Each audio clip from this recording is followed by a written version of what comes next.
And before we start, I'd like to thank the Angelica Theater for letting us have this discussion here, and I'd like to thank Isabel DeCampo, who's also a member of Jobs with Justice, for helping out and arranging this, and for my co-organizer and mentor, Jean Lance, also for helping spread the word on this.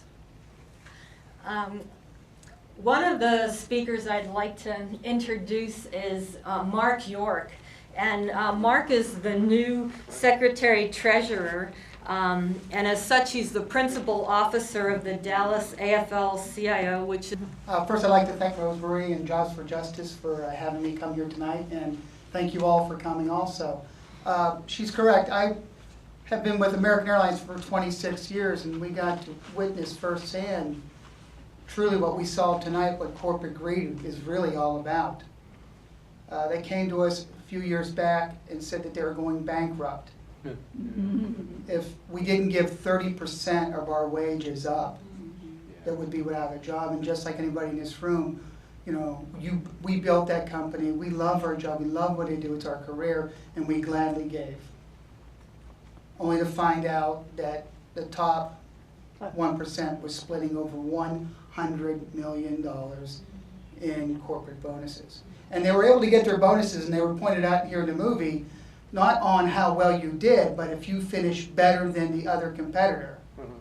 So you could lose all the money in the world as long as you did better than, lost less than someone else. And as you saw through deregulation, I'm a product of that. Coming here to Texas in 1980, they said at the end of the union, looking for a job, there's no airlines that are left from deregulation. The only ones that came out of it was Southwest Airlines, grew out of it. And they were able to make profits every year, and you wonder how they can do that. They're also that most heavily unionized airline in the country and still make record profits. How are they able to do that? It's the love airline. They put their people first, just like we heard today in this movie. And they will continue to put their people first, and that's why they'll stay in business. When we give up that 30%, our kids didn't get to go to college.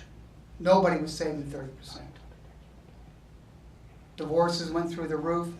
Bankruptcies have gone through the roof. I don't know just about anybody who's not bankrupt at American Airlines. Suicides are off the charts. Men have killed their families. When they do look back upon what happened at American Airlines down the road, there's going to be a lot of things that are going to come out, what it did to the psyche of the average American worker. And it's a shame that we're going to see this. But there's good news on the horizon. As Rosemary mentioned, I had an opportunity to go to the AFL-CIO convention. One of the resolutions that were passed was Resolution 16.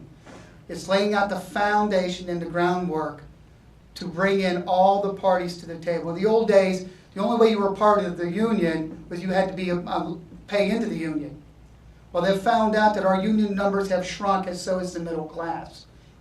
My membership when I first started was 7,000 at American Airlines. We're down to 2,000 to 3,000. And our wages have dropped down. With the Resolution 16, they're going to be opening up, taking in, if I can say the word, constituency groups to the table. They're going to open up the doors to the LGBT community, A. Philip Randolph, LACLA, LULAC. There's going to be room at the table for everybody within labor. This coming next month, we're going to put a strategic planning initiative together with the National AFL-CIO. They're coming in to meet with my executive board member of the Labor Council. That'll be our first step. They will be interviewing and laying out the foundation of what the other unions need. And at the Dallas CLC, we have approximately 35,000 members. Counting their wives, that's 70,000. Counting their kids and friends, it's quite a big group. But there's still more room at the table for everybody here. And that's where we're going to invest the time, the money, and the manpower for us to grow. People, there are some of our American traditions here that are at stake. Reich was talking about democracy.